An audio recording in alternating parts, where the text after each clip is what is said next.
I never imagined that one single night could destroy everything I thought I knew about love, loyalty, and my marriage. But it did.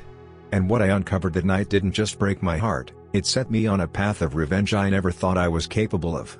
It all started with a phone call that went straight to voicemail. My husband always answered me, no matter how busy he was. That night, he didn't. At first, I told myself it was nothing, maybe he was tired, maybe his phone died. But deep down, a cold feeling spread in my stomach. Something wasn't right. I tried calling again, and again. Still nothing. I remember staring at the clock, each minute dragging by like torture, the silence in the house pressing down on me. That's when the thought crept in, what if he's not where he says he is? I sat there, clutching my phone, trying to convince myself I was overthinking. But that tiny whisper in my mind wouldn't let go. The whisper that told me, tonight is the beginning of the truth. And I was right.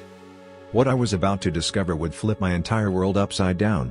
Not only was my husband lying to me, he was living a secret life behind my back. And I was about to catch him in the act. Subscribe and tell me in the comments what you would do if you were in my shoes. I spent that entire night pacing the living room, phone in hand, calling over and over. Each unanswered call felt like another knife twisting into my chest. I wanted to believe there was a reasonable explanation. Maybe he fell asleep at a friend's place, maybe he was stuck at work. But my heart knew better. By the time the clock struck midnight, my hope had drained into nothing but raw fear and suspicion. I stared at our wedding photo on the wall, his hand wrapped tightly around mine, both of us smiling like the world was ours. My stomach turned. Was it all a lie? I finally texted him, "Where are you? Why aren't you answering?" No response. I sent another, "I'm worried. Please just call me." Still silence. The tears came hard and fast. I felt like I was losing my grip, like the ground beneath me was crumbling. I curled up on the couch with his pillow, still clinging to the faint scent of him, and cried until my chest hurt. But in the middle of all that heartbreak, something inside me snapped.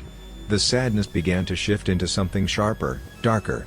I wasn't just hurt, I was angry. Angry at the lies, the disrespect, the way he was making me question my own sanity. By the time dawn broke, my eyes swollen and red, I promised myself one thing: I would find out the truth. And once I had it, I wouldn't just sit there and cry anymore. Because if he thought he could play me for a fool, he had no idea what I was capable of. The next morning, I tried to act normal.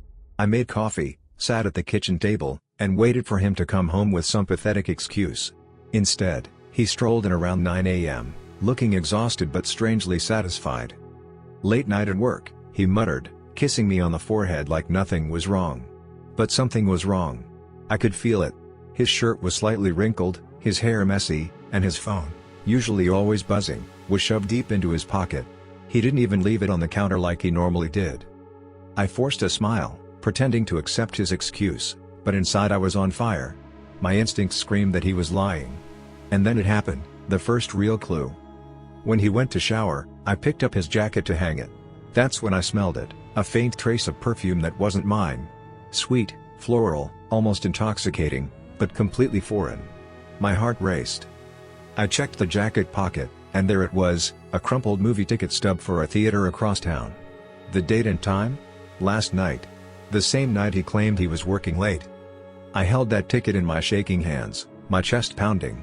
He hadn't just lied about where he was. He had been on a date. When he came out of the shower, I didn't say a word. I tucked the stub back where I found it and pretended everything was fine. Because now I had proof, and I wasn't going to waste it on a simple confrontation. No. I needed more.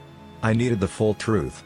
And when I had it, I was going to make sure his world fell apart the way he was tearing mine down. For the rest of that day, I couldn't get the perfume smell out of my head. It clung to me like a curse. Every time he walked past, I swore I could still smell it on him, that floral sweetness that didn't belong in our home. When he left for work the next morning, I did something I never thought I'd do. I went into our laundry basket and pulled out the shirt he'd worn that night. I lifted it to my face, and there it was again. Stronger than ever. Not my perfume. Not even close. I sat on the floor, shirt in hand, trembling with rage. This wasn't just paranoia anymore, this was evidence. Physical proof that another woman had been close enough to him to leave her scent all over his clothes. The worst part? He acted completely normal around me, like he wasn't hiding anything. He kissed me goodbye, texted me during lunch, even sent a stupid little heart emoji in the afternoon. That fake normality burned me more than silence ever could. But I kept my mask on. I didn't confront him. Not yet. Because my instincts told me the deeper I dug, the uglier the truth would get. And if I was going to expose him, I wanted to do it in a way he'd never forget. That night, as I lay next to him in bed, I stared at the ceiling while he snored peacefully. My chest ached with anger. He thought he was safe. He thought I was clueless. But little did he know, I was already planning my next move. Over the next week, I started noticing the patterns. The little lies he told so casually that I almost believed them at first: late meeting, client dinner, stuck at the office. Each excuse now sounded rehearsed, robotic, like he was performing for an audience only he knew existed. I began keeping track, jotting down times, dates, and excuses in a small notebook hidden in my nightstand. Every discrepancy made my stomach twist, every contradiction sharpened the fire inside me. He was lying, and he thought he could get away with it. One evening, I pretended to be asleep while he returned home later than usual. I heard the faint click of the door, the soft shuffle of his shoes, and then laughter. Not with me, with someone else. Someone he was trying to hide from the world I thought we shared. The realization hit me like a punch to the gut: this wasn't just a one-time mistake. It was a routine. He had built a double life right under my nose, and I had unknowingly played the fool. I wanted to explode, to scream, to demand answers, but I didn't. Instead, I reminded myself of my plan. I would gather every piece of evidence, every little lie, every secret he thought I'd never catch. Then, I would make him face the full weight of his betrayal. Because trust wasn't just broken, it was obliterated. And when I was done, he wouldn't just feel guilt. He would feel the consequences of every single deceit he thought he could hide. And the thought of that was intoxicating. A few days later, I received a message from Claire, one of his colleagues. It was vague at first, almost casual. "Hey, I don't know if you know, but you might want to check on some things. Call me when you can." My heart skipped. Claire was usually harmless, the type who avoided drama and stayed neutral in office politics. Why would she reach out to me? I called her immediately. Her voice was quiet, almost nervous. "I hate to be the one to tell you this," she said, "but I saw him. With someone else. At the cafe near the office. They were holding hands. I didn't know what to do, so I figured you should hear it from me." Every word felt like a slap to the face. She didn't know I had already suspected something. I already had the perfume, the ticket stub, the late nights. But now, hearing it from someone else made it undeniable. Claire hesitated, then added, "I don't want to get involved, but he's been lying to you for months. And I think he's good at hiding it." I hung up, gripping the phone so tightly my knuckles turned white. The betrayal was no longer just mine to uncover, someone else had seen it too. And now, I had to make a choice. Do I confront him now, fueled by anger and desperation? Or do I wait, gather every piece of evidence, and plan a reveal so shocking he'll never recover? The answer was clear. Patience. Observation. Planning. Because revenge isn't about reacting in the moment, it's about striking when the impact is absolute. And I was ready to strike. That weekend, I decided to take my investigation to the next level. I set up a small camera in our living room, discreetly hidden in a corner, angled to catch anyone entering while he thought I was away at a friend's brunch. I told myself it wasn't about spying, it was about proof. Concrete evidence I could hold in my hands. The first night was nerve-wracking. I couldn't sleep, tossing and turning while my mind replayed every suspicious detail from the past weeks. My heart raced every time I heard a door creak or a car pull up. I imagined him walking in with another woman, laughing as if our life together was just a performance for his amusement. Then it happened. Around 11 p.m. I heard the door click softly.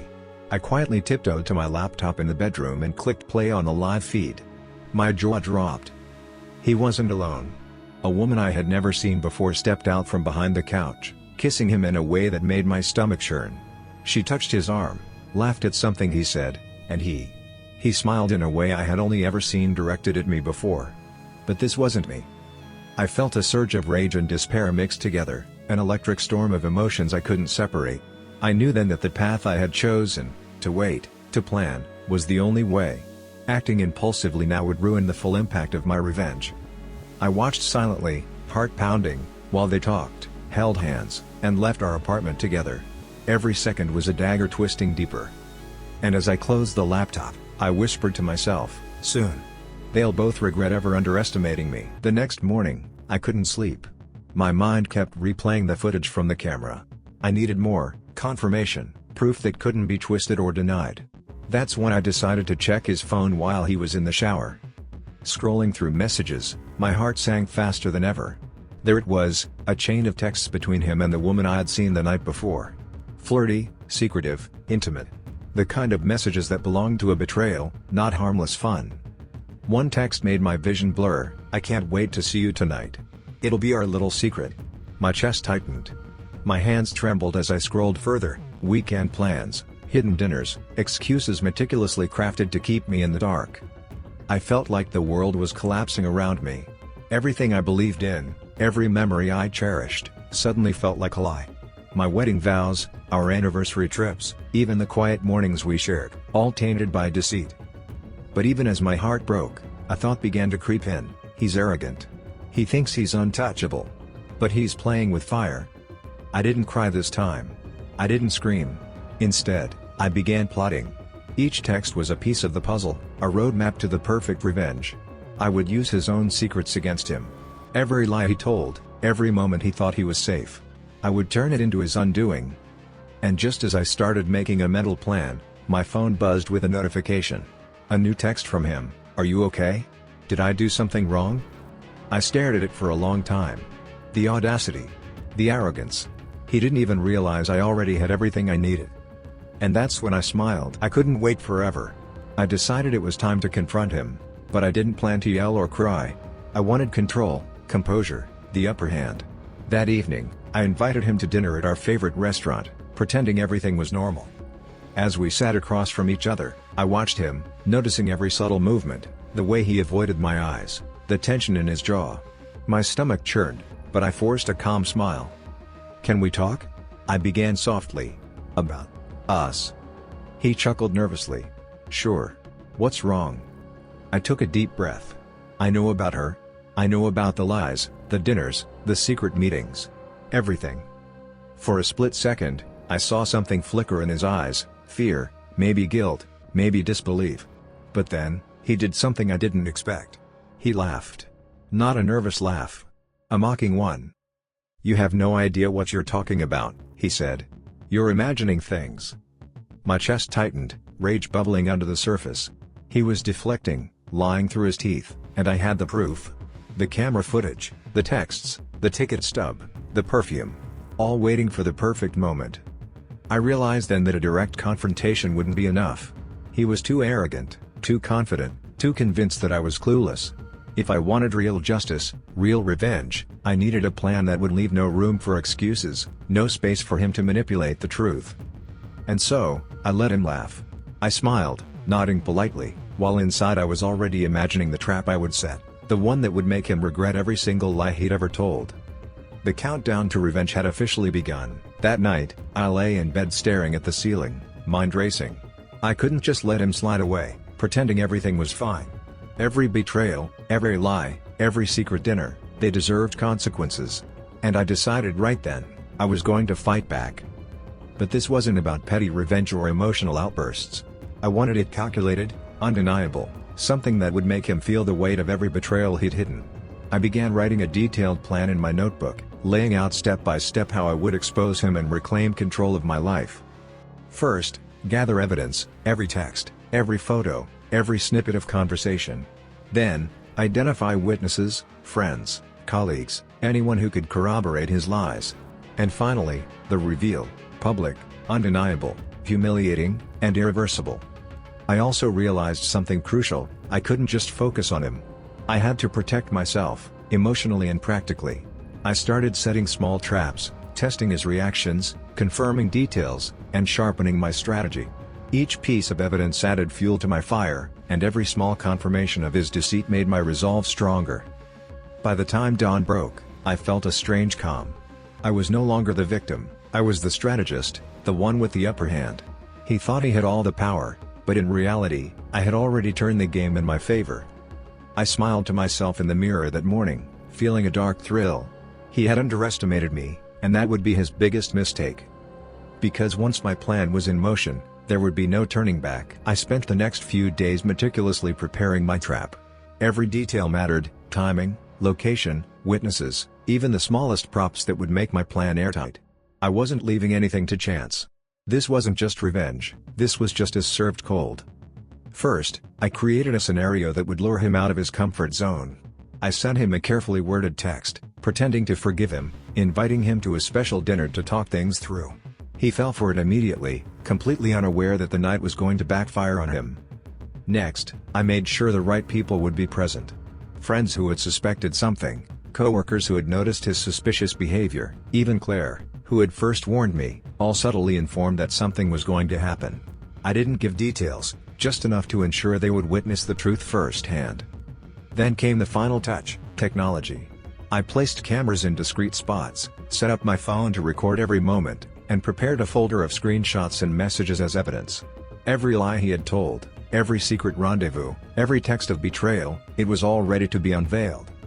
As I lay in bed that night, reviewing my plan in my head, a thrill ran through me. The anticipation, the suspense, the idea of watching him unravel before the people he thought he could manipulate. It was intoxicating. And deep down, I knew, when the night came, there would be no excuses, no lies, no chance for him to weasel out. Every single betrayal would be exposed, and he would finally understand exactly what it felt like to be powerless. Because revenge, when done right, isn't just satisfying, it's unforgettable. The night had finally arrived. I dressed carefully, making sure I looked calm, confident, and completely in control. Every detail was perfect, the atmosphere, the timing, the people who would witness the truth. He had no idea what was coming. When he arrived at the dinner, he smiled nervously, still thinking this was a chance to charm his way back into my good graces. I greeted him warmly, leading him to the table where a few close friends were already seated. Their expressions were neutral, but the subtle smirks told me they were in on the plan. As we sat down, I casually placed my phone and tablet on the table, their screens facing me. I began speaking softly, "You know, I've been thinking a lot about honesty lately. And trust. It's funny how easy it is to pretend everything is fine when you're hiding secrets." His smile faltered. A flicker of panic crossed his face, but he tried to mask it. Then, I hit play. The videos from the camera showed him and the other woman entering our apartment, laughing, kissing, touching, everything he had tried to hide. The screenshots of texts and messages scrolled across the tablet, undeniable evidence of his betrayal. The room went silent. He opened his mouth to speak, but no words came out. Every person in the room had seen it. Every lie, every secret rendezvous, every betrayal, all laid bare in front of the people he thought he could fool. I leaned back, calm and composed, and whispered, "Do you have anything to say for yourself?" And in that moment, I realized just how powerful the truth could be. He sat there frozen, eyes wide, mouth opening and closing like a fish out of water. The confident, charming man I once knew had completely evaporated, replaced by someone small, desperate, and exposed. Every smirk, every excuse he had rehearsed in private now felt meaningless. Friends whispered among themselves, exchanging glances that were equal parts shock and vindication. Claire's expression was calm but satisfied, her earlier warning now validated in the most brutal way possible. I watched him crumble, realizing that the carefully constructed facade he had maintained for months was gone in an instant. He tried to speak, to apologize, to explain, but the words stumbled out awkwardly, empty and pitiful. I let him fumble. This wasn't the time for mercy, this was the moment for reality to hit. The room, once familiar and safe, had transformed into a stage where every lie he had told was laid bare. I noticed his hands trembling, his pride shattered, his social armor stripped away. The woman from the videos? Nowhere in sight, irrelevant to the chaos he had created. His world had narrowed down to the room, to me, and to the undeniable evidence of his deceit. A strange satisfaction washed over me. I hadn't shouted, I hadn't cried, I hadn't lost control. I had let truth and strategy do the work. Every reaction, every gasp, every faltering word, all of it was exactly as I had imagined. And as he slumped back in his chair, defeated and exposed, I knew one thing for certain, he would never underestimate me again. The aftermath was surreal. People slowly left the room, murmuring about the shocking revelation, while he sat slumped in silence, his face pale and hollow. I took a deep breath, feeling the weight of months of betrayal finally lift from my shoulders. I didn't gloat. I didn't yell. I simply stood, smoothing my dress, and walked toward the door. Every step felt liberating. For the first time in months, I wasn't consumed by fear, suspicion, or heartbreak, I was in control of my life again. Outside, the cool night air hit me, and I felt something I hadn't felt in a long time: clarity. I didn't need him, and I didn't need his apologies. I had proven to myself that I was strong enough to face betrayal, smart enough to plan my revenge, and courageous enough to reclaim my dignity. As I walked away from the chaos, I caught snippets of his phone buzzing endlessly, messages from the woman, perhaps apologies, perhaps demands. It didn't matter. The game had changed. He had lost, and I had won without stooping to his level. I knew this wouldn't erase the hurt overnight, but it gave me something far more valuable: power, freedom, and a lesson in self-worth. Walking away wasn't giving up, it was reclaiming my life. And deep down, I smiled, knowing that sometimes the most powerful revenge is to rise above the lies, the pain, and the deceit. Weeks passed, and life slowly returned to normal, or at least, a new normal without him. But the best part? The aftermath of the reveal continued to ripple through his world. Friends and colleagues who once admired him now saw the truth. The woman he had been sneaking around with stopped contacting him, embarrassed by the exposure. His carefully curated life had collapsed, and he had no one to blame but himself. I didn't need to say a word.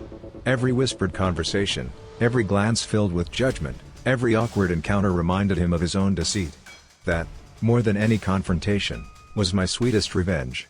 I didn't just expose him, I watched as the consequences unfolded naturally, like justice finally catching up to him. And as for me, I learned a lesson I'll never forget. Betrayal can feel like the end of the world, but it can also be the beginning of something stronger. I discovered the power of patience, strategy, and self-respect. I realized that revenge doesn't have to be loud or vengeful. Sometimes, letting the truth speak for itself is the most satisfying punishment. So if you ever find yourself in a situation like mine, remember this: trust your instincts, stay calm, gather your evidence, and never underestimate the power of patience. If you enjoyed this story, don't forget to subscribe, hit the like button, and stay tuned for the next drama.